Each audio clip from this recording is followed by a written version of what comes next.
High, সবাই কেমন আছো? আশা করছি সবাই ভালো আছো। আবারও একটা শ্রাদ্ধ বাড়ির খাওয়া দাওয়া চলো তোমাদের সাথে শেয়ার করি। আর এটা হচ্ছিল আমার একটা দিদিমা মারা গেছিলো, সেখানেই গেছিলাম।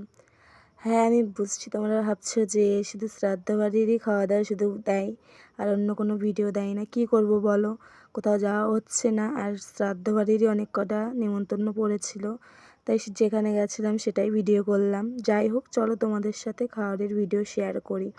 দেখো, গ্লাস দেওয়া হয়ে গেছিলো, লেবু দেওয়া গেছিলো, তারপর হচ্ছিল ভাত, তারপর হচ্ছিল লাল শাক, আর দিয়েছিল চিপস, তারপর হচ্ছিল পিঠে। আর এই পিঠেটা হচ্ছিল ভাজা পিঠে ছিল, আর শ্রাদ্ধ বাড়িতে ভাজা পিঠে দেয়।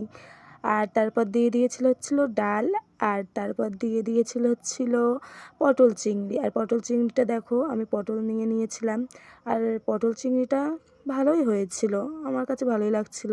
তারপর হচ্ছিল আমের চাটনি, আর হচ্ছিল পাঁপড়, আর তারপর হচ্ছিল সাদা সাদা মিষ্টি। আমি মিষ্টি খাই না, বাবাকে দিয়েছিলাম। তারপর খাওয়া দাওয়া শেষ করে চলে এসেছিলাম বাড়িতে।